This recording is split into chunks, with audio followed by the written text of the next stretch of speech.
गुप्त काल पढ़ा दिए हैं, गुप्त काल समाप्त हो गया है।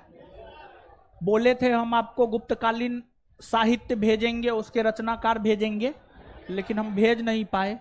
ठीक है, हमको अपने बुखार लग गया था, टेबलेट खा करके हम क्लास ले रहे हैं। आवाज एकदम सही है। आप लोग शांत रहिएगा तो आवाज सुनाई देगा, शांत नहीं रहिएगा आवाज नहीं सुनाई देगा। मुंह बंद कीजिए, आवाज सुनाई देगा। अब गुप्त काल के बाद आगे हम लोगों को जो पढ़ना है गुप्तोत्तर काल। आगे का जो चैप्टर है वह है गुप्तोत्तर काल। गुप्तोत्तर काल, गुप्तोत्तर काल का मतलब जो है 550 ईस्वी के बाद का भारत।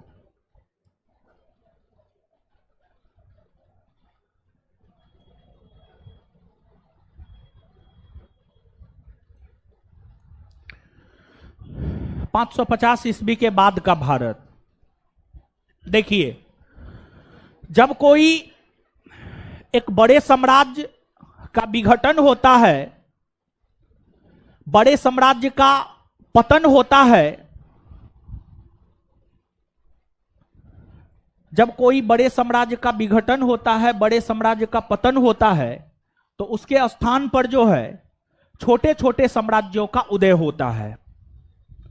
गुप्त साम्राज्य अपने आप में एक बड़ा साम्राज्य था। गुप्त साम्राज्य का प्रभाव मुख्य तौर पर उत्तर भारत में देखने को मिलता था, लेकिन गुप्तों का शासन दक्षिण भारत में भी अप्रत्यक्षतः देखने को मिला है। गुप्त साम्राज्य के जब पतन हुए तो उसके अवशेष पर अलग अलग क्षेत्रों में अलग अलग राजवंशों का उदय हुआ। जैसे गुप्त साम्राज्य के पतन होने के बाद हरियाणा के क्षेत्र में वर्धन वंश के शासन की स्थापना हुई। वर्धन वंश के शासन की स्थापना हुई। पंजाब में हून वंश के शासन की स्थापना हुई। हून, पंजाब में हून वंश के शासन की स्थापना हुई। उत्तर प्रदेश के कन्नौज में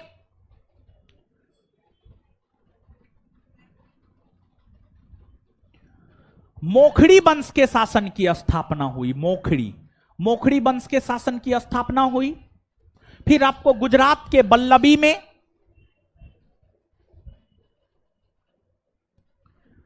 मैत्रक वंश के शासन की स्थापना हुई। मैत्रक वंश के शासन की स्थापना हुई। फिर आपको बंगाल में चंद्र वंश के शासन की स्थापना हुई। चंद्र वंश के शासन की स्थापना हुई। यानी हम यह बात कह सकते हैं कि गुप्त साम्राज्य के जब पतन हुए तो गुप्त साम्राज्य के पतन होने के बाद गुप्त साम्राज्य के स्थान पर जो छोटे छोटे राजवंशों का उदय हुआ है, पंजाब में हून वंश, हरियाणा में वर्धन वंश, कन्नौज, उत्तर प्रदेश के कन्नौज में मोखड़ी वंश, गुजरात के बल्लभी में मैत्रक वंश, बंगाल में चंद्र वंश। इन राजवंशों में जो राजवंश सबसे शक्तिशाली बनकर उभरा था, उस राजवंश का नाम था वर्धन वंश। उस राजवंश का नाम था वर्धन वंश। तो इन सभी राजवंशों में सबसे शक्तिशाली राजवंश बनकर वर्धन वंश उभरा था। तो यहां पर सबसे पहले हम लोग चर्चा करेंगे वर्धन वंश की। वर्धन वंश की चर्चा करेंगे हम आपके साथ। वर्धन वंश,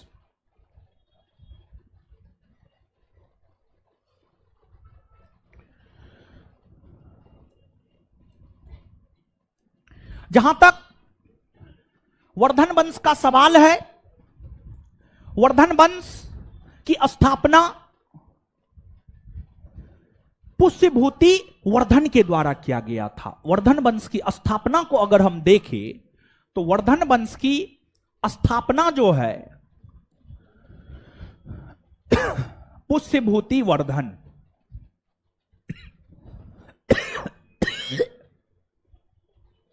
पुष्यभूति वर्धन के द्वारा किया गया। पुष्यभूति वर्धन ने अपनी राजधानी थानेश्वर को बनाया। थानेश्वर हरियाणा में पड़ता है। पुष्यभूति वर्धन ने अपनी राजधानी थानेश्वर को बनाया। थानेश्वर को अपनी राजधानी बनाकर शासन प्रशासन करना शुरू किया। पुष्यभूति वर्धन के बाद इस वंश में कई अन्य शासक हुए, लेकिन उन शासकों में जो वर्धन वंश के प्रथम स्वतंत्र और प्रथम महान शासक हुए, उनका नाम है प्रभाकर वर्धन। उनका नाम है प्रभाकर वर्धन। तो वर्धन वंश के जो प्रथम स्वतंत्र शासक हुए हैं, उनका नाम है आपको प्रभाकर वर्धन। प्रभाकर वर्धन को इस वंश का प्रथम स्वतंत्र शासक इसलिए माना जाता है क्योंकि इन्होंने महाराजा धीराज, परम भट्टारक जैसी उपाधि धारण की थी। और इतिहास में वैसे शासक जो महाराजा धीराज जैसी उपाधि धारण करता है, उसे ही स्वतंत्र शासक माना जाता है।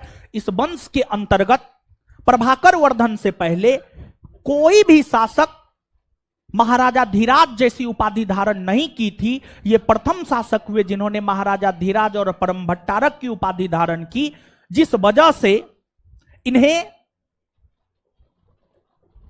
वर्धन वंश का प्रथम स्वतंत्र शासक माना जाता है। वर्धन वंश का प्रथम स्वतंत्र शासक माना जाता है। वर्धन वंश का प्रथम स्वतंत्र शासक माना जाता है। प्रभाकर वर्धन की पत्नी यशोमती थी। यशोमती से प्रभाकर वर्धन को कई संतान की प्राप्ति हुई थी, जैसे राज्यवर्धन, हर्षवर्धन, राजश्री। ये सब प्रभाकर वर्धन के संतान थे।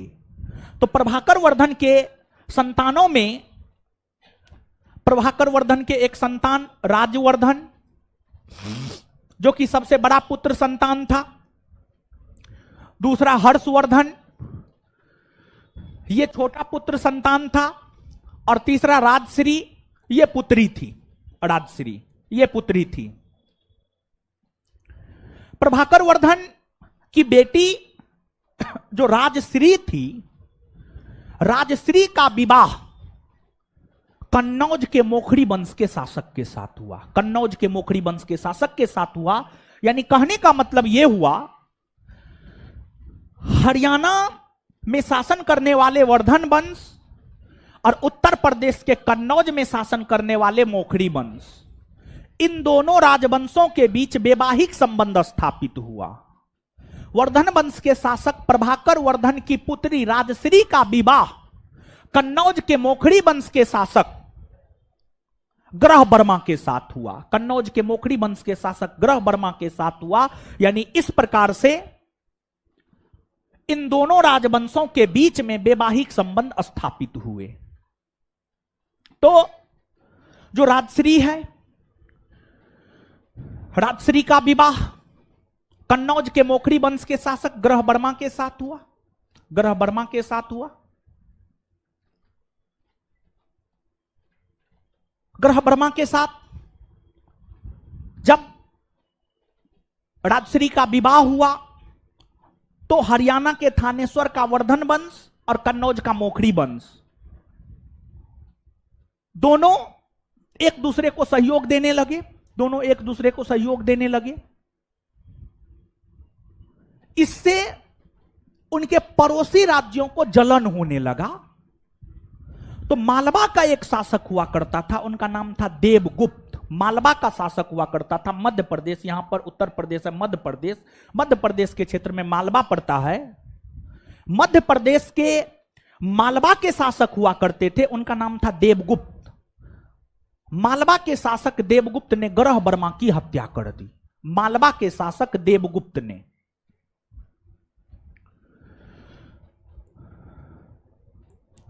मालवा के शासक देवगुप्त ने ग्रह वर्मा की हत्या कर दी। ग्रह वर्मा की हत्या कर दी। जब मालवा के शासक देवगुप्त ने ग्रह वर्मा की हत्या कर दी तो राजश्री विधवा हो गई। और राजश्री जब विधवा हुई थी तो उस समय वर्धन वंश का शासक राजवर्धन था। उस समय वर्धन वंश का शासक कौन था? राजवर्धन। राजवर्धन की बहन विधवा हो गई तो राजवर्धन देवगुप्त से बदला लेने के लिए राजवर्धन ने देवगुप्त की हत्या कर दी। राजवर्धन ने देवगुप्त की हत्या कर दी।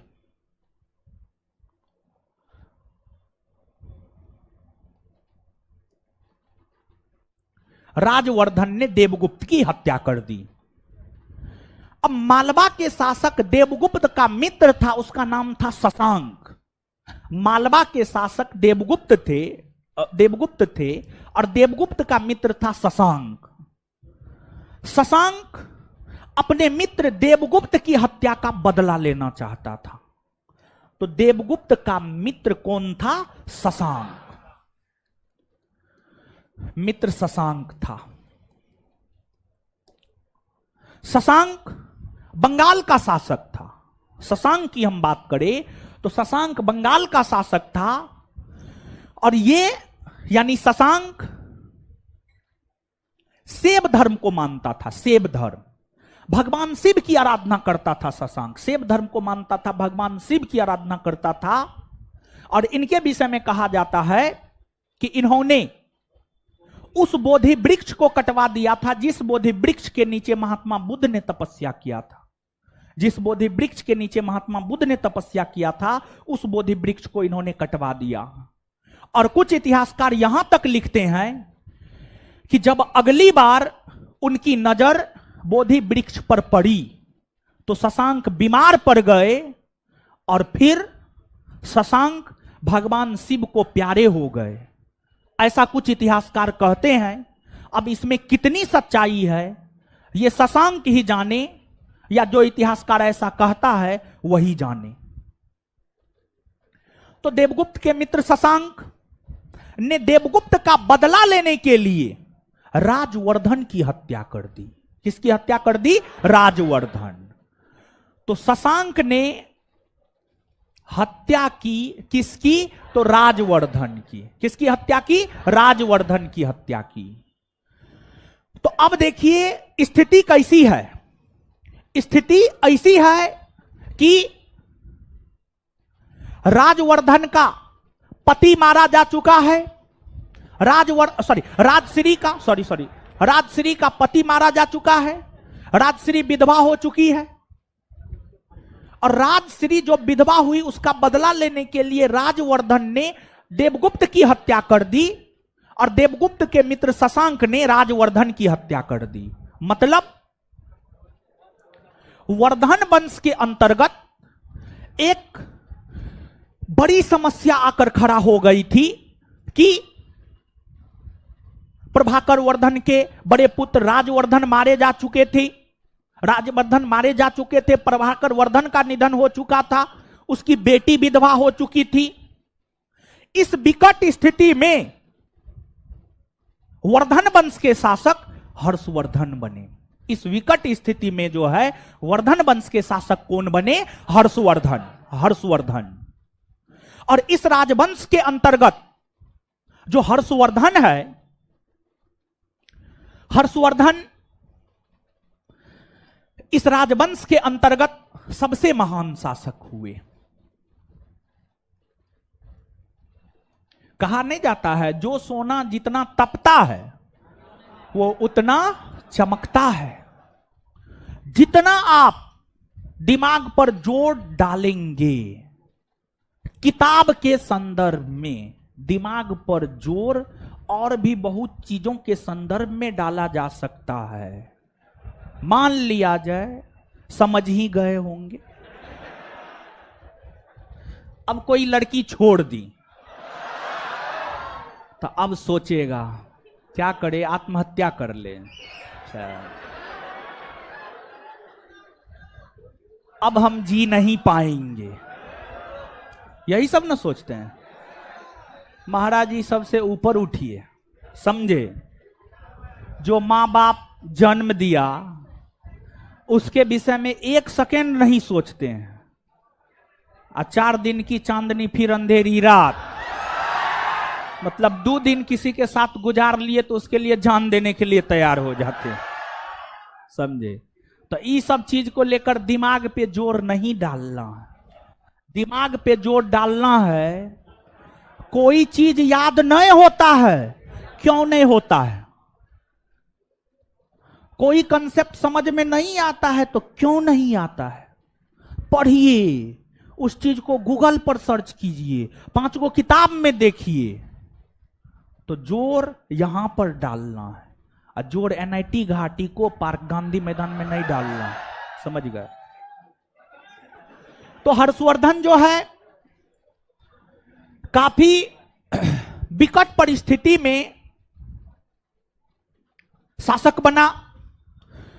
हर्षवर्धन के सामने कई सारी चुनौतियां थी, और शशांक अपने समय के बहुत बड़े योग्य शासक माने जाते थे। शशांक से युद्ध जीत पाना हर्षवर्धन के बस में नहीं था। हर्षवर्धन इस बात को समझ चुका था।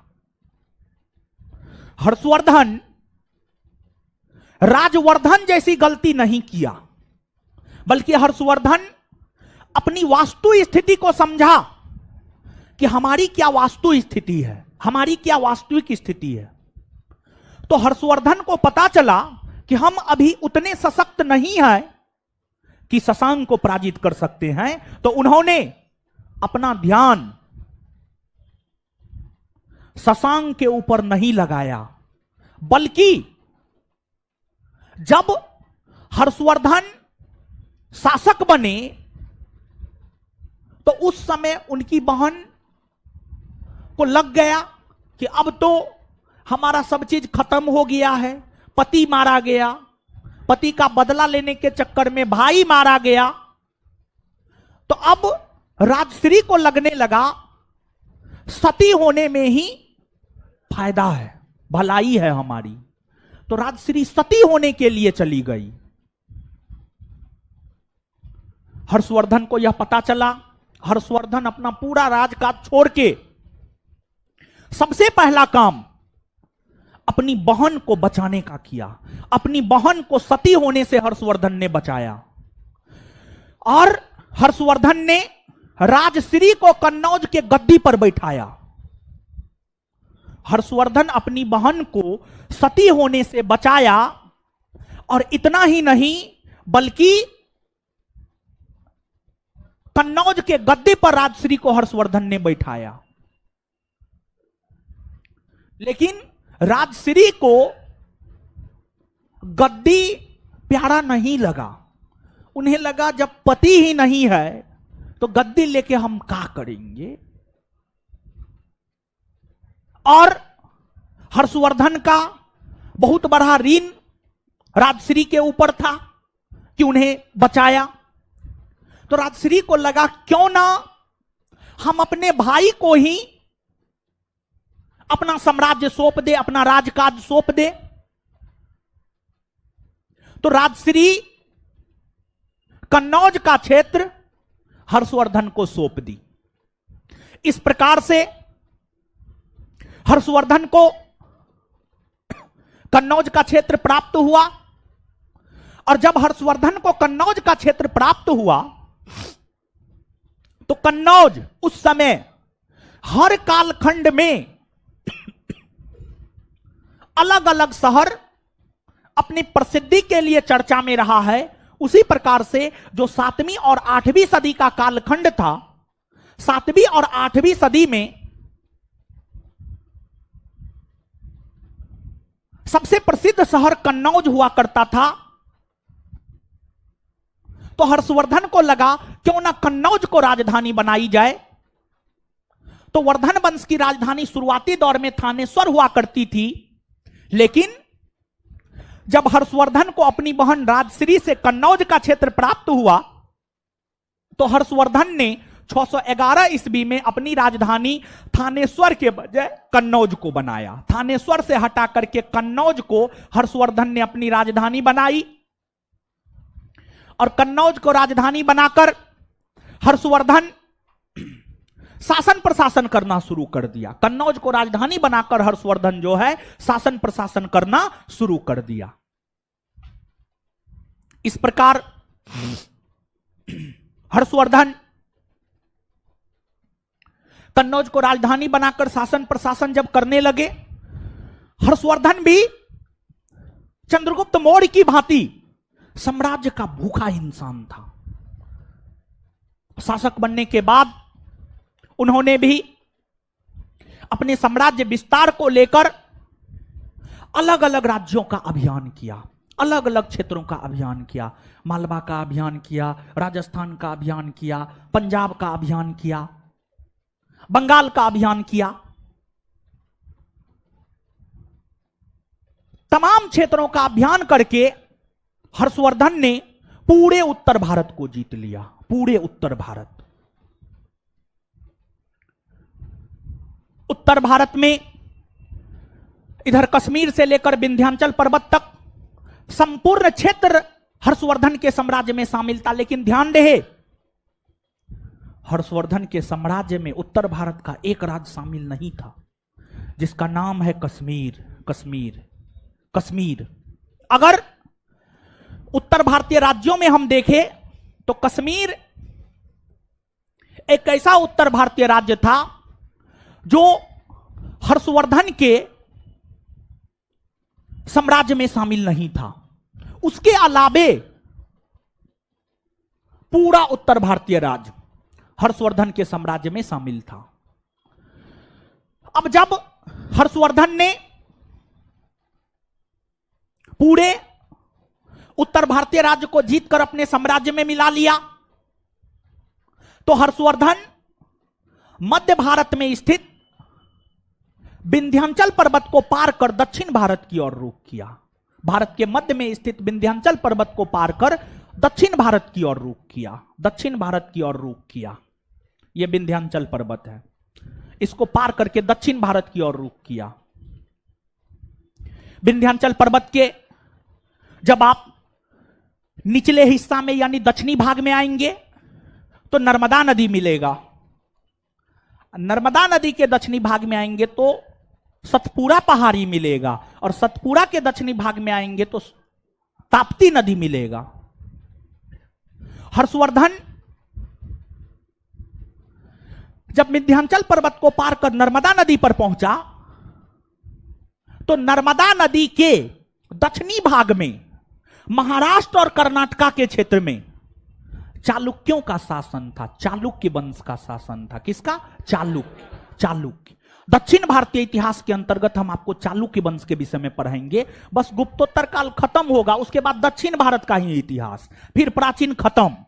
एक प्रकार से कहिए तो प्राचीन भारत का इतिहास आपका खत्म हो चुका है, समझ गए?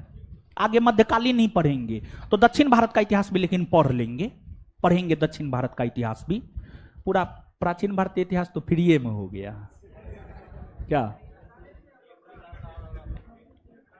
एक सप्ताह और होगा तो खिंचा जाएगा ना, दक्षिणों भारत खिंचा, लेकिन दक्षिण भारत नहीं ना होने देंगे।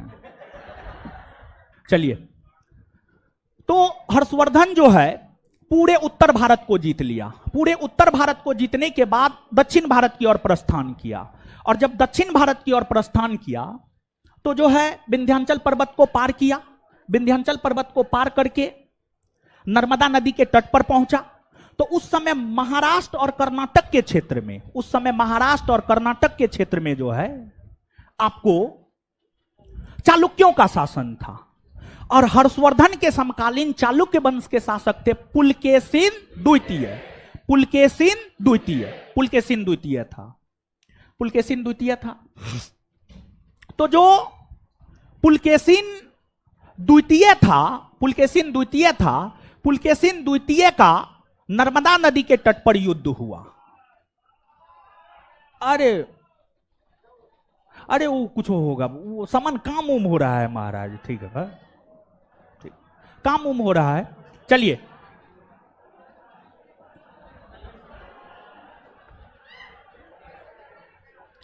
नर्मदा नदी के तट पर जो है, नर्मदा नदी के तट पर जो है पुलकेशिन द्वितीय,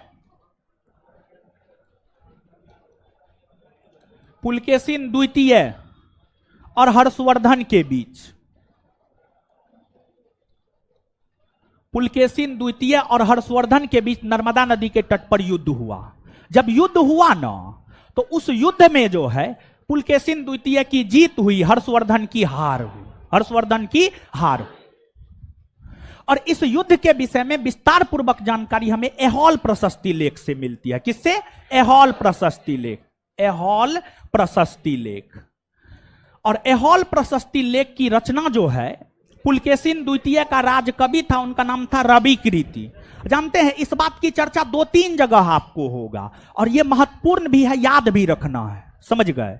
तो आपको जो है ऐहोल प्रशस्ति लेख की रचना रविकृति ने किया, जो कि पुलकेशिन द्वितीय का राजकवि था। उन्होंने ही लिखा है कि इस युद्ध में पुलकेशिन द्वितीय की जीत हुई, हर्षवर्धन की हार हुई, समझ गए? हर्षवर्धन की हार हुई।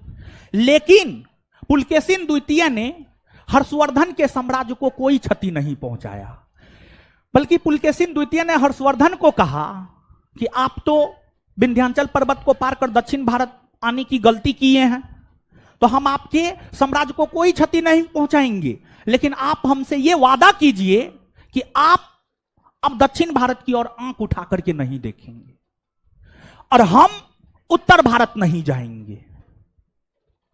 तो मतलब पुलकेशिन द्वितीय ने कहा कि हम दक्षिण भारत में रहेंगे, हम उत्तर भारत नहीं जाएंगे, और हर्षवर्धन जी आप उत्तर भारत में रहिए, आप दक्षिण भारत की ओर आंख उठा करके मत देखिए। तो हर्षवर्धन पराजित था, सब बात मानना पड़ा। और फिर जो है आपको हर्षवर्धन नर्मदा नदी से वापस अपने साम्राज्य लौट गया और अपने साम्राज्य में आकर के शासन प्रशासन करने लगा। हर्षवर्धन बहुत ही उदार, नेकदिल इंसान और विद्वान शासक था, विद्वान शासक था, काफी विद्वान शासक था। इनकी विद्वता का अनुमान इसी बात से लगाया जा सकता है, इनकी विद्वता का अनुमान जो है इसी बात से लगाया जा सकता है कि ये जो है, यानी हर्षवर्धन जो है, हर्षवर्धन जो है आपको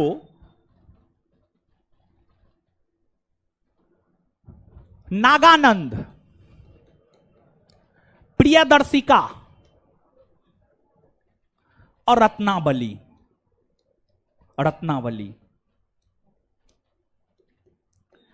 जैसे ग्रंथों की रचना की थी, इन्होंने स्वयं की है।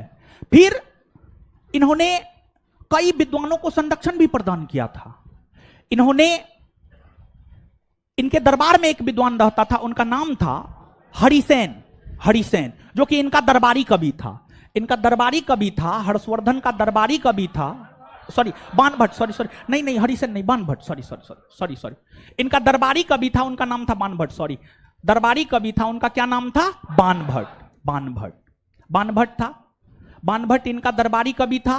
बाणभट्ट ने हर्षचरित, कादंबरी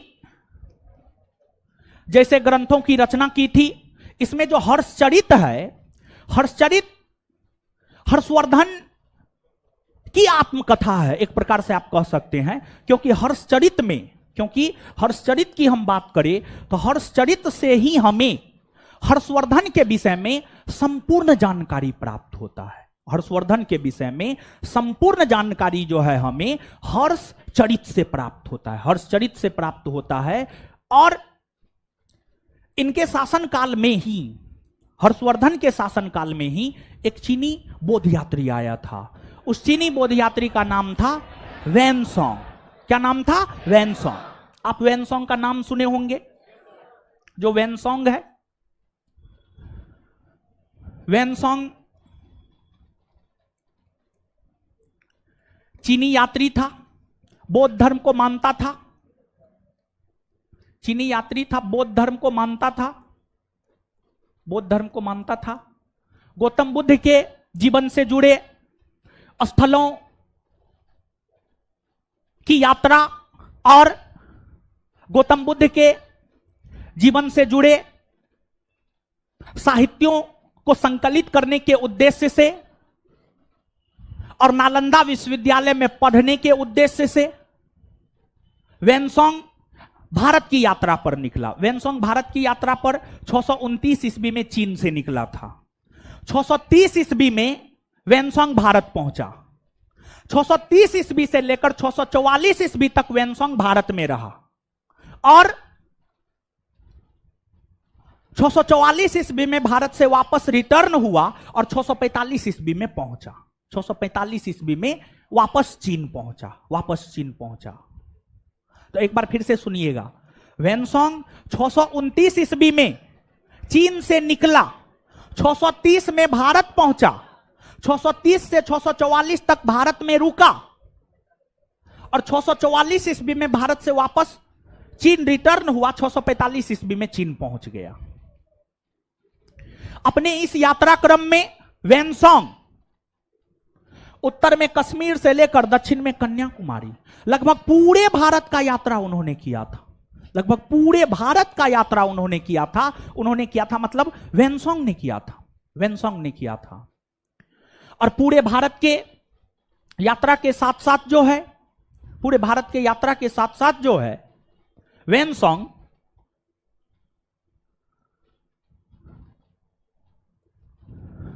हर्षवर्धन के विषय में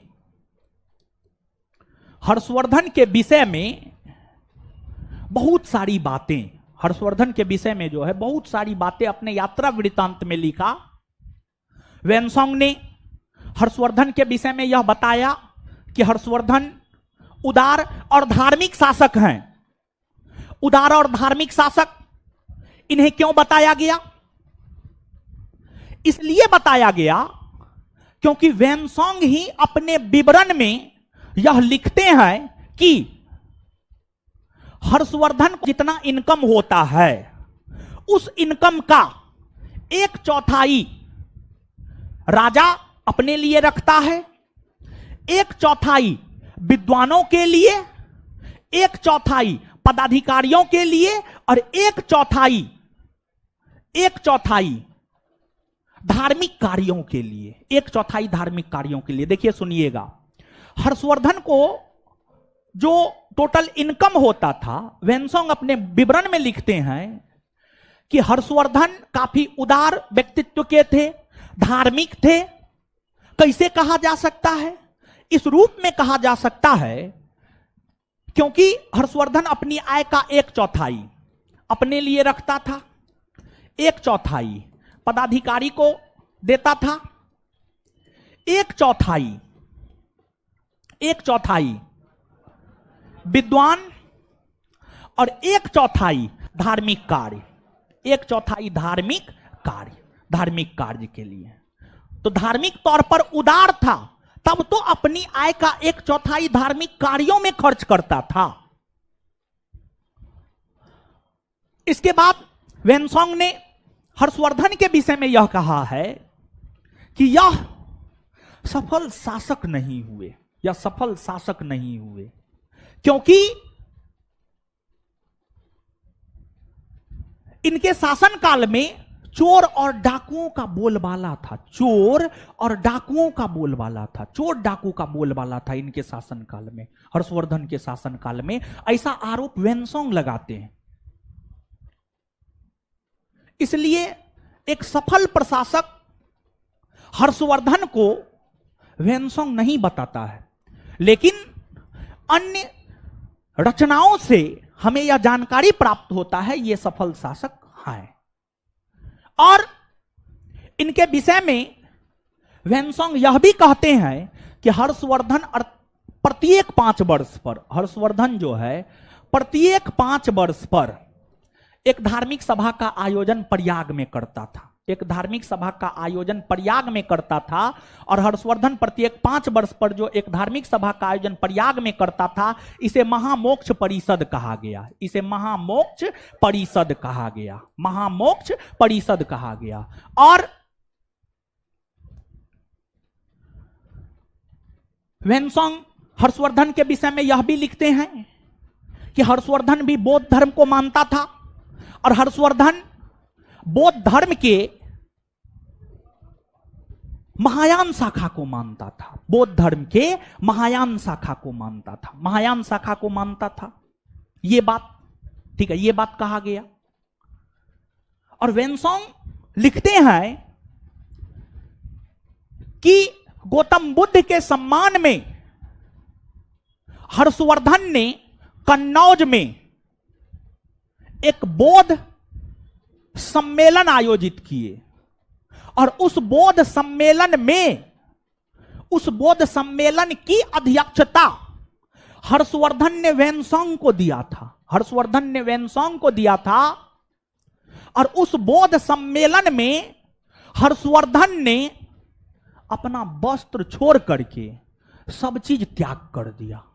अपना वस्त्र छोड़ करके हर कुछ त्याग कर दिया। और इसलिए कुछ इतिहासकार उस बौद्ध सम्मेलन को 5वें बौद्ध सम्मेलन की संज्ञा देते हैं। विशेष तौर पर जो एनसीईआरटी है, एनसीईआरटी इस बात का विवरण देता है मेरे ख्याल से। और यह बात एसएससी सीजीएल में पूछा जा चुका है कि 5वीं बौद्ध सम्मेलन का आयोजन कहां हुआ, किसके शासनकाल में हुआ। तो 5वीं बौद्ध सम्मेलन का आयोजन कन्नौज में हुआ और कन्नौज में हर्षवर्धन के शासनकाल में हुआ। कन्नौज में हर्षवर्धन के शासनकाल में हुआ। समझ गए? तो ये सभी बातें कहीं ना कहीं इस और इशारा करता है कि हर्षवर्धन निश्चित तौर पर एक धार्मिक शासक थे। हर्षवर्धन जो है निश्चित तौर पर एक धार्मिक शासक थे, विद्वान थे, विद्वानों को संरक्षण देते थे। इस प्रकार से हर्षवर्धन शासन प्रशासन किया।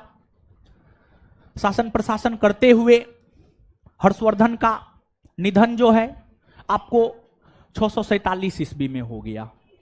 647 ईस्वी में हर्षवर्धन का निधन हो गया। हर्षवर्धन का अपना कोई उत्तराधिकारी नहीं था। हर्षवर्धन का अपना कोई उत्तराधिकारी नहीं था और हर्षवर्धन का अपना कोई उत्तराधिकारी नहीं था, जिस वजह से एक स्थानीय व्यक्ति हर्षवर्धन का उत्तराधिकारी बना जिसका नाम अर्जुन था। जिसका नाम क्या था? अर्जुन। जिसका अर्जुन अर्जुन था। और अर्जुन अयोग्य शासक साबित हुए, जिस वजह से कुछ ही वर्षों के बाद वर्धन वंश का पतन हो गया। कुछ ही वर्षों के बाद क्या हो गया? वर्धन वंश का पतन हो गया। इतना बात क्लियर है? चलिए अब जो है हम लोग इसको याद करेंगे। क्या करेंगे? याद करेंगे। ठीक है, एक बार आप लोग नोट 1 मिनट में पढ़ लीजिएगा। नोट 1 मिनट में पढ़िएगा। 1 मिनट में नोट पढ़ लीजिए। तो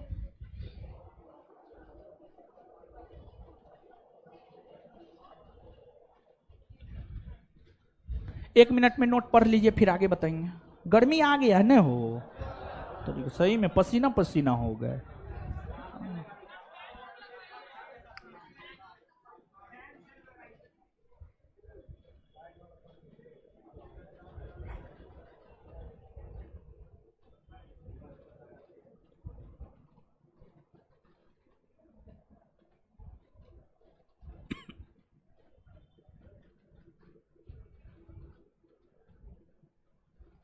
पढ़िए, बतियाना नहीं है लड़की लोग, पढ़ना है।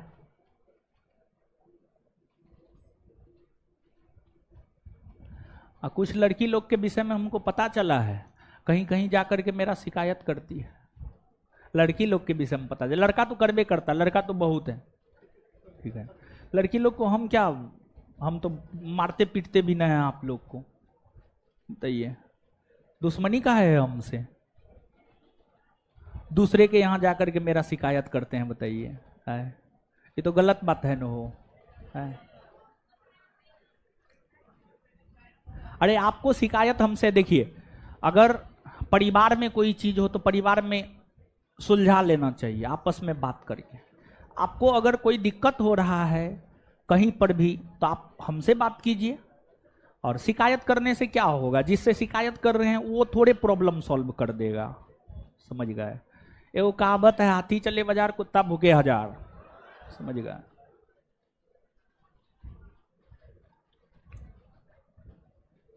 एक आध वो लड़की है, ठीक है, खैर कोई बात ना है, बदनाम भी वही होता है जिसका नाम होता है।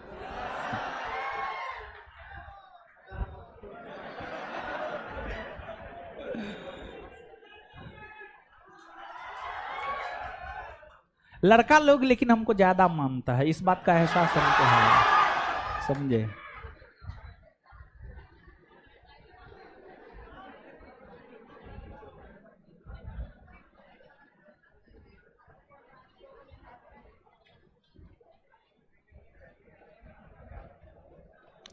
शिकायत तो सबको है, समझ गया।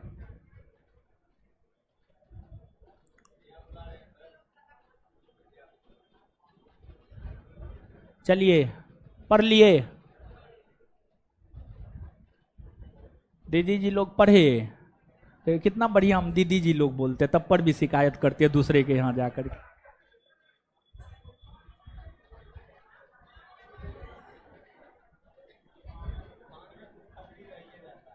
हाँ तो है ये,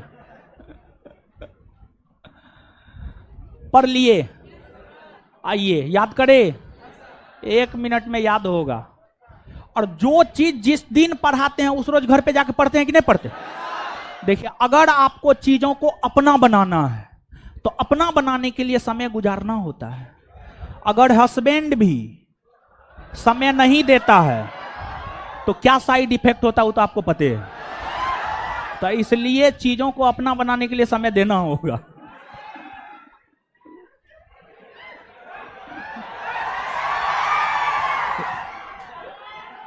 चलिए आगे आइएगा। गुप्त साम्राज्य के पतन होने के बाद पंजाब में किस वंश के शासन के? पंजाब में हरियाणा के थानेश्वर में, हरियाणा के थानेश्वर में, उत्तर प्रदेश के कन्नौज में, उत्तर प्रदेश के कन्नौज में, बंगाल में, बंगाल में, गुजरात के बल्लभी में, गुजरात के बल्लभी में। अच्छा, सभी राजवंशों में सबसे शक्तिशाली राजवंश कौन? सभी राजवंशों में सबसे शक्तिशाली वर्धन वंश की स्थापना किसने की है? किसने किया है? पुष्यभूति वर्धन ने अपनी राजधानी किसे बनाया? किसे बनाया? वर्धन वंश का प्रथम स्वतंत्र शासक, प्रथम स्वतंत्र शासक प्रभाकर वर्धन की पत्नी कौन? यशोमती। प्रभाकर वर्धन की पत्नी कौन? पत्नी कौन? प्रभाकर वर्धन का पुत्र कौन था? राजश्री पुत्री न। राजश्री का विवाह किसके साथ हुआ? हाँ, राजश्री का विवाह किसके साथ? ग्रह वर्मा कहां का शासक? कन्नौज का मोखड़ी वंश, कन्नौज का मोखड़ी वंश। ग्रह वर्मा कहां का शासक? कन्नौज का मोखड़ी वंश। ग्रह वर्मा की हत्या किसने की? ग्रह वर्मा की हत्या किसने की? अच्छा, देवगुप्त की हत्या किसने की? देवगुप्त की हत्या, अच्छा, देवगुप्त की हत्या राजवर्धन ने की, इसलिए देवगुप्त के मित्र शशांक ने किसकी हत्या कर? हाँ, ये बात समझ में आया? कौन किसको मारा? ग्रह वर्मा को कौन मारा? ग्रह वर्मा को, देवगुप्त को, राजवर्धन को। आए, शशांक कौन धर्म को मानता था? बोधि वृक्ष को कटवाया था, हाँ ना? क्लियर है? क्या हर्षवर्धन ने शशांक को पराजित किया? नहीं ना, नहीं किया था। ठीक है, चलिए आगे बताइएगा कि जो है वर्धन वंश के प्रथम स्वतंत्र शासक कौन?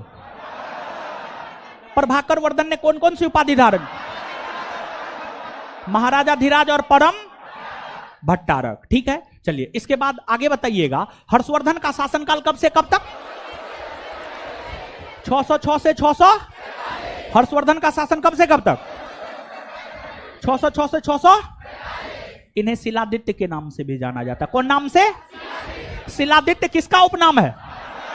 शिलादित्य किसका उपनाम है? किसका उपनाम है? हर्षवर्धन ने अपनी राजधानी थानेश्वर के बजाय किसे बनाया? हर्षवर्धन ने अपनी राजधानी थानेश्वर के बजाय हर्षवर्धन ने कन्नौज को अपनी राजधानी कब बनाया? क्या पूरे उत्तर भारत हर्षवर्धन के राज में था? था। उत्तर भारत का कौन सा एक राज नहीं था? कौन नहीं था?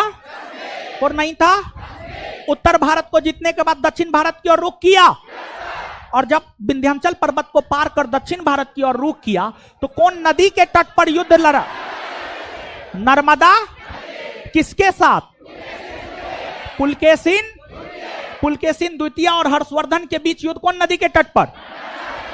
इसमें किसकी जीत हुई है? क्या पुलकेशिन द्वितीय ने हर्षवर्धन के राज को कोई क्षति पहुंचाया? नहीं ना पहुंचाया, नहीं पहुंचाया। ठीक है। और इस युद्ध के विषय में जानकारी कौन प्रशस्ति ले? एहॉल प्रशस्ति ले।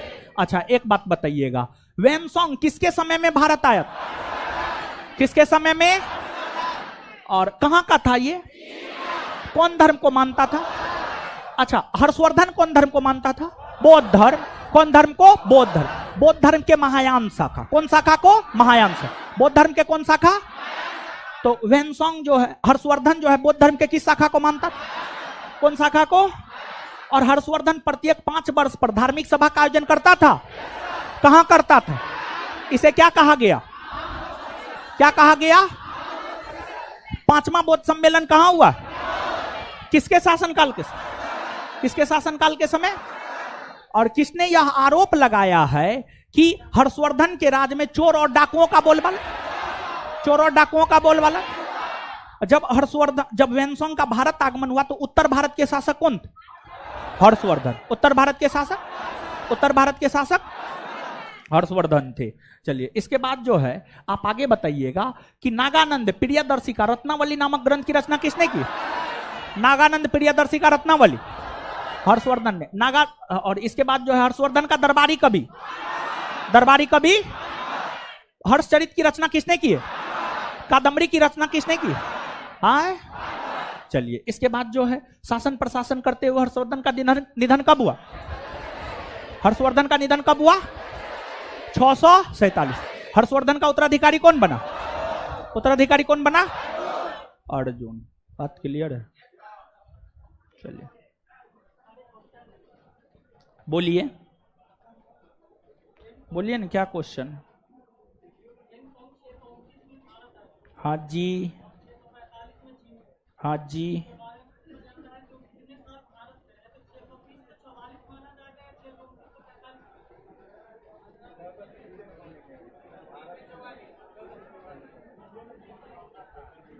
हाँ, क्या बोले? हाँ, ठीक है, ठीक है। हाँ जी, 630 से 44। 44। हाँ, ठीक है। चलिए हीरो सब, बुक खरीदे? बुक खरीदे है ना? बुक कहाँ है? बुक निकालिए अपना अपना। देखिए लड़की सब कितना कम निकाली है, एकदम पैसा बचाती है सब। देखिए लड़का के पास, सबके पास है, लड़की सबके पास ना है।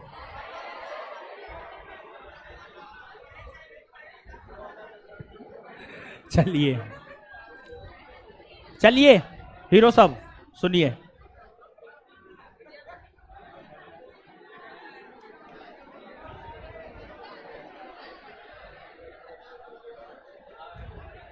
और सब बताइए। होली में पढ़े थे ना घर पे?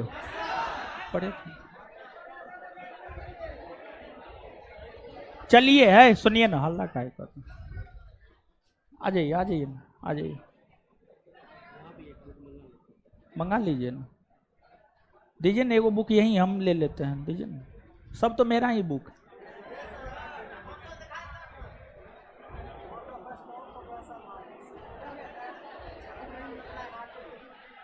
बढ़िया फोटो दिया इस पे, मेरा नहीं हो, लेकिन छोटा फोटो दे दिया।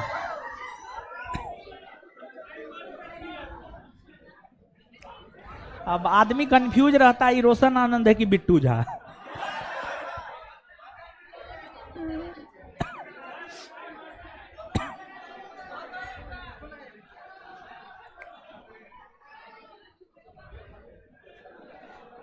चलिए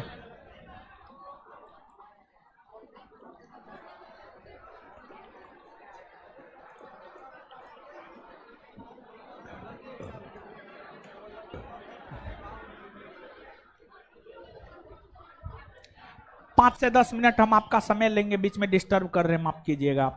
ऑनलाइन ऑफलाइन सभी लोग को बोल रहे हैं। जानते हैं हमको बुखार लग गया था, आपको पता है? परसों रात में बुखार आ गया था। उसके बाद जो है कल एक भी क्लास नहीं लिए हैं हम, कल एक भी क्लास नहीं हुआ है मेरा। कल भर दिन रेस्ट किए, टेबलेट खाए, एकदम डॉक्टर को जाकर के बोले जितना हार्ड टेबलेट होता उतना हार्ड दे दीजिए, हमको पढ़ाना है परसों से, समझ गए? तब आज टेबलेट पर क्लास ले रहे हैं, इसलिए पसीना भी थोड़ा ज्यादा आ रहा है, समझे? 5 से 10 मिनट आपका डिस्टर्ब होगा, माफ कीजिएगा। बोला जाए, हमसे ही सवाल कर रहे हैं, हम इनके सवाल का जवाब दे रहे हैं। धन्यवाद धन्यवाद। सबसे पहले आपने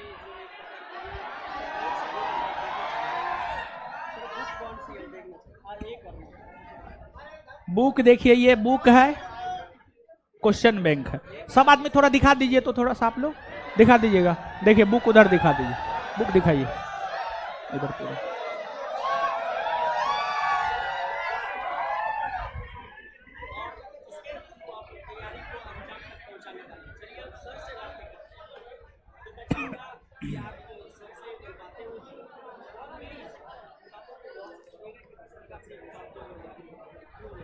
देखिए आप लोग भी सुनिएगा जो बता रहे, ठीक है?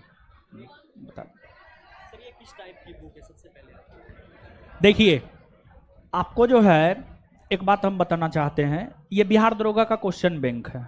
हम हमेशा क्लास में भी हमेशा बोले हैं, जब आपका बैच प्रारंभ हुआ होगा, इन लोगों का बैच जब प्रारंभ हुआ होगा, जो पहला क्लास होगा, पहला क्लास में हम इस बात की चर्चा करते हैं कि आप जिस भी परीक्षा की तैयारी करते हैं उसका सिलेबस और क्वेश्चन बैंक, ये दो की समझ आपके भीतर होनी चाहिए।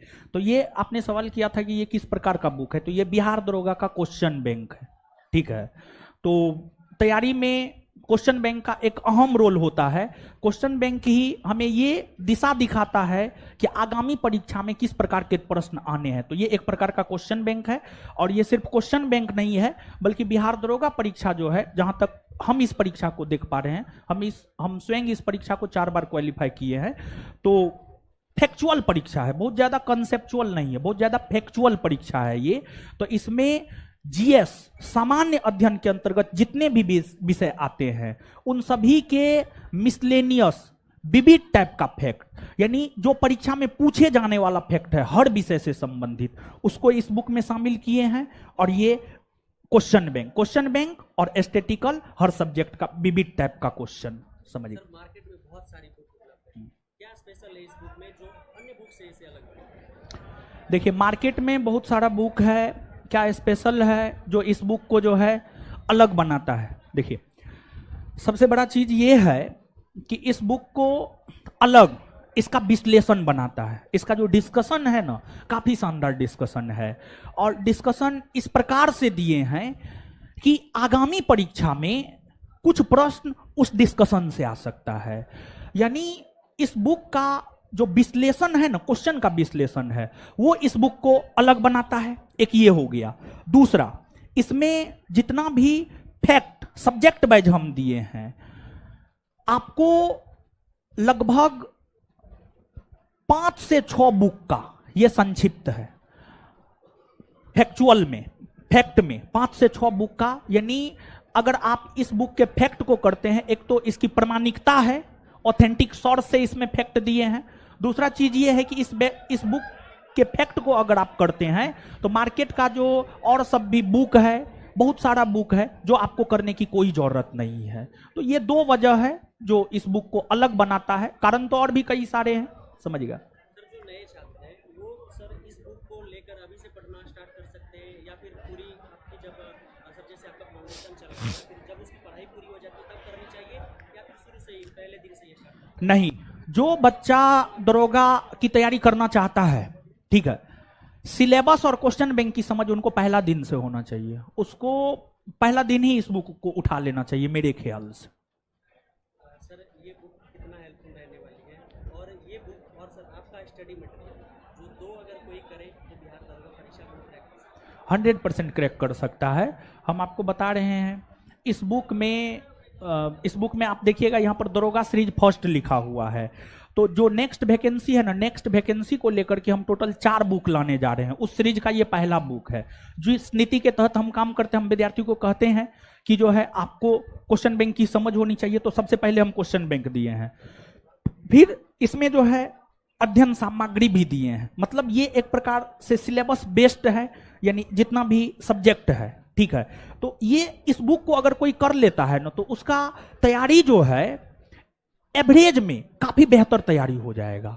और इसमें हर सब्जेक्ट दिए हैं, हर सब्जेक्ट अगर पढ़ लेता है तो इसके बाद विद्यार्थी को प्रैक्टिस सेट लगाना चाहिए। तो मेरा जो दूसरा बुक आएगा इस सीरीज में वो प्रैक्टिस सेट होगा, और फिर जो तीसरा बुक आएगा वो करेंट होगा। ये 3 बुक हो गया। ये 3 बुक को करके हमको लगता है कोई भी इस परीक्षा को क्वालिफाई कर सकता है। लोग जो ये बुक करेंगे वो करेंगे वो करेंगे, हम बोल रहे हैं आप कुछ नहीं कीजिए।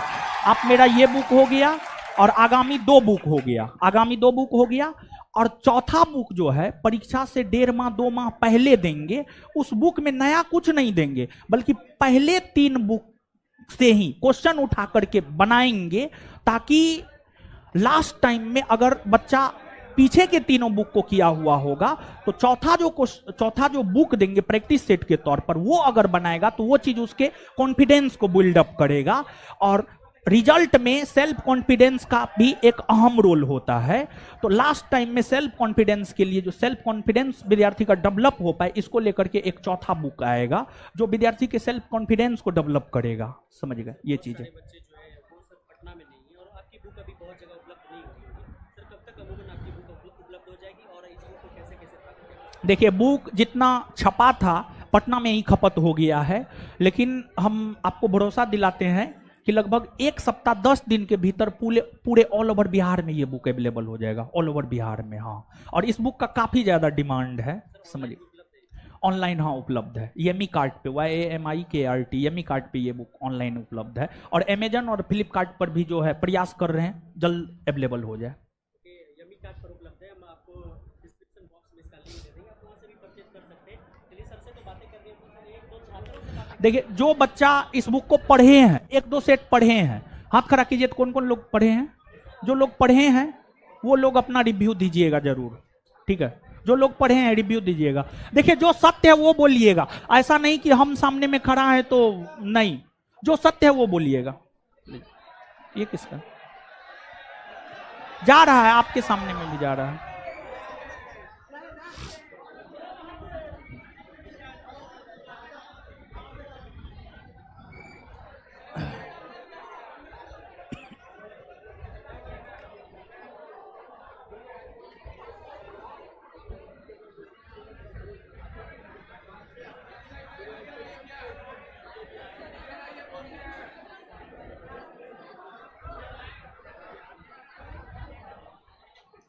देखिए, आपको हम बार बार बोल रहे हैं, देखिए आप जो इस बुक को लेके सोचते हैं वही बात बताइएगा, ताकि देखिए हम भी इंसान है, भगवान नहीं है।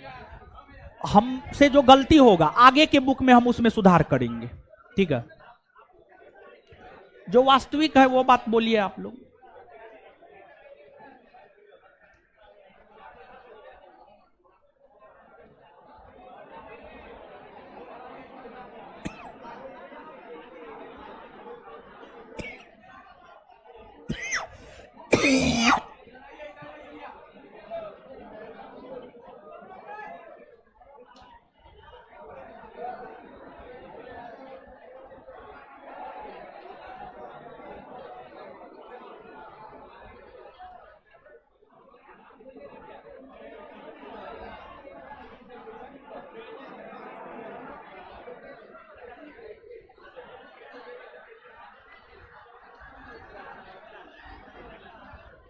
अच्छा जा रहा है।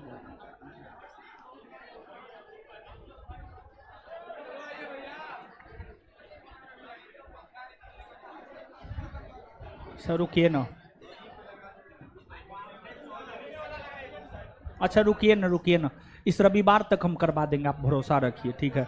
जानते हैं होली में, जानते हैं स्टाफ सब भाग जाता है, वो कामों करने वाला सब कुछ हो नहीं, होली में बहुत विकट स्थिति हो जाता है, ठीक है। करवा देंगे इस रविवार तक, सब चीज करवा देंगे हम। देखिए ना, हम स्वयं भीगे हुए हैं, आप देखिए तो, ठीक है। हम तो टेबलेट खाए, इस वजह से भी हमको लगता है पसीना जा रहा है, कि गर्मी है।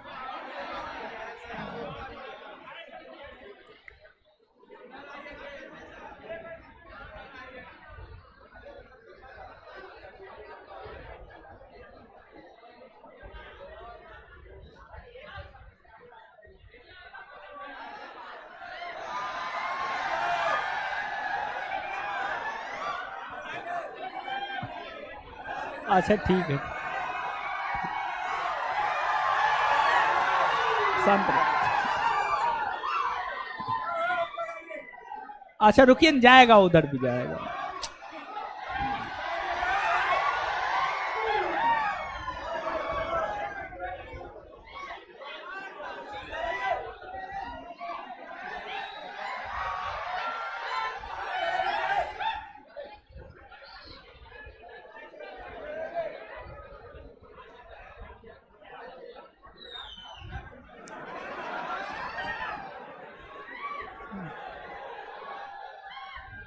चलिए,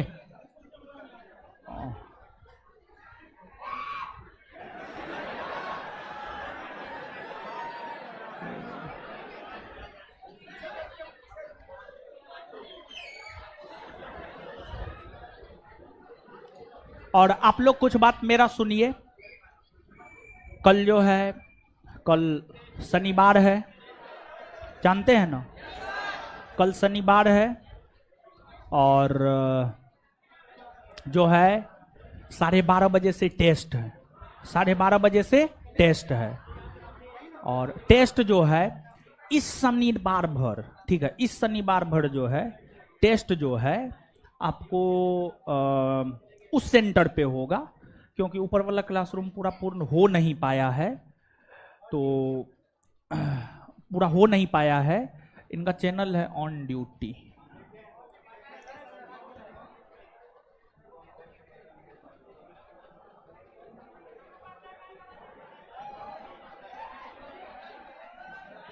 समझ गए। जाइए उधर भी, पीछे में भी रिव्यू लेते हुए निकल जाइएगा, जाइए जाइए जाइए जाइए, जा रहा है, जा रहा है, जा रहा है। पीछे वाला लोग को कोई नहीं देखता है महाराज।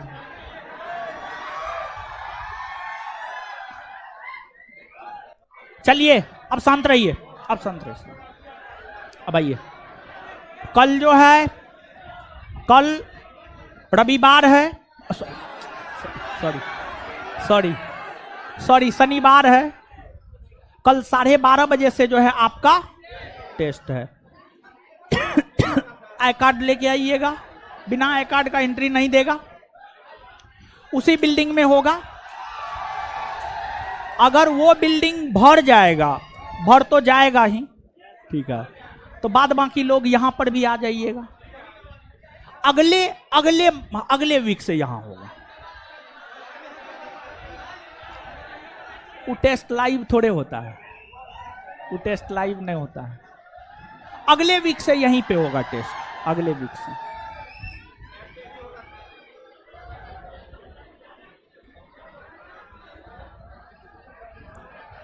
चलिए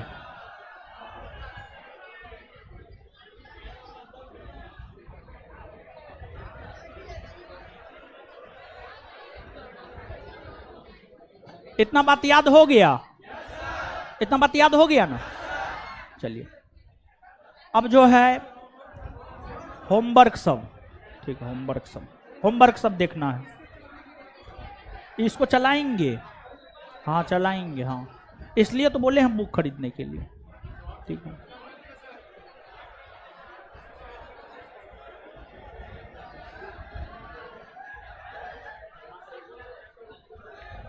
अब क्या करें?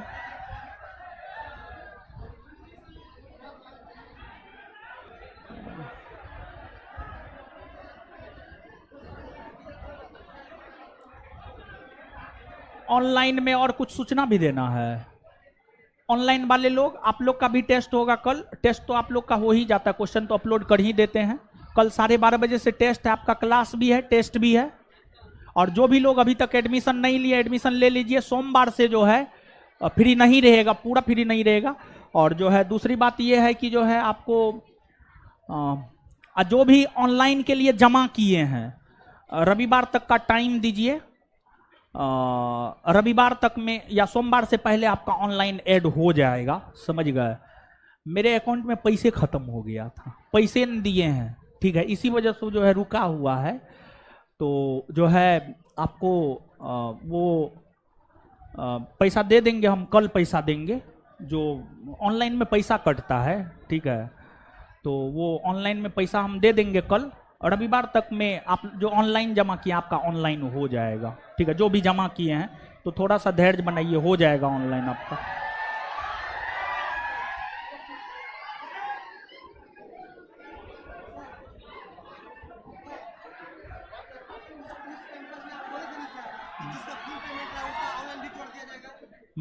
हो जाएगा आपका, हो जाएगा, हो जाएगा, हो जाएगा।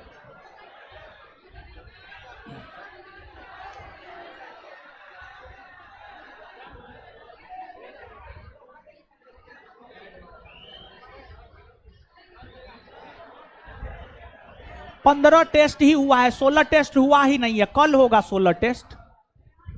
घटना चक्र से भी होमवर्क जाएगा जी, घटना चक्र से होमवर्क जाएगा, आप काहे टेंशन लेते हैं। चलिए एक बात बताइए तो, सुनिएगा, घटना चक्र में कौन बुक से होमवर्क दे रहे थे? पॉलिटी खत्म हो गया ना, पॉलिटी खत्म हो गया ना। चलिए पॉलिटी के बाद जो है हिस्ट्री या ज्योग्राफी? हिस्ट्री चलवा दो क्या? ज्योग्राफी? हिस्ट्री के पक्ष में कौन कौन लोग हैं? ज्योग्राफी?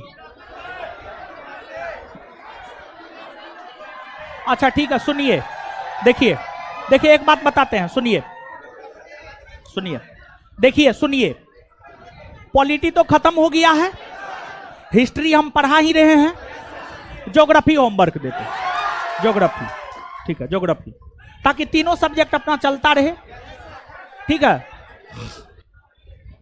चलिए चलिए, तो होमवर्क घटना चक्र में ज्योग्राफी से जाएगा, घटना चक्र का होमवर्क नहीं रुकेगा, ज्योग्राफी से जाएगा। पॉलिटी ऑनलाइन वाले लोग किए हैं ना, हाँ, उसमें से भी देंगे, सोमवार से देंगे, ठीक है। चलिए, कहां है ज्योग्राफी का बुक? है नहीं लेके आए हैं, अगले क्लास में लेके आइएगा।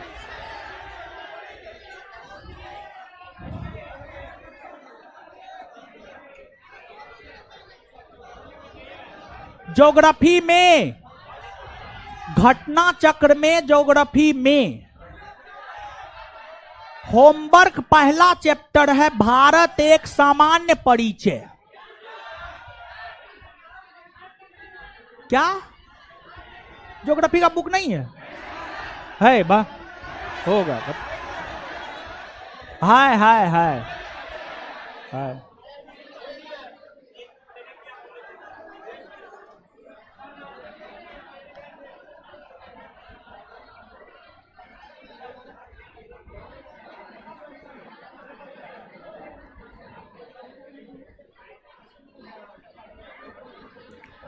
घटना चक्र से इंडियन ज्योग्राफी का होमवर्क है पहला चैप्टर भारत एक सामान्य परिचय।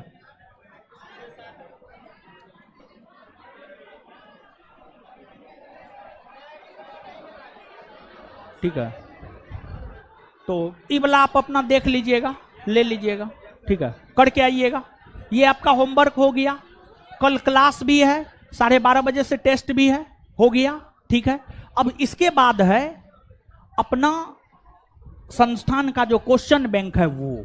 क्वेश्चन बैंक तो आपके बैच में नहीं ना हुआ है, नहीं ना हुआ है, नहीं हुआ है, ठीक है। सोमवार से यानी अगले क्लास से, अभी सब लोग बुक भी नहीं लिए, हम तो बोले थे सोमवार से होमवर्क होगा, सोमवार से इस बुक से भी, इस बुक को भी करवाएंगे सोमवार से क्या क्या सोमवार से इस बुक से भी करवाएंगे, सोमवार से मिल जाएगा, आ जाएगा, ठीक है, खत्म हो गया है, आ जाएगा मार्केट में, ठीक है। चलिए, और कोई दिक्कत? ऑफलाइन वाले लोग बैठिए, ठीक है, ऐसे अकबकाइए नहीं, ऑनलाइन काट दीजिए अब, ठीक है। और कोई दिक्कत नहीं ना? ऑनलाइन वाले लोग होमवर्क तो दे ही दिए हैं। होमवर्क ज्योग्राफी में पहला चैप्टर घटना चक्र, कौन सा घटना चक्र? पूर्वावलोकन,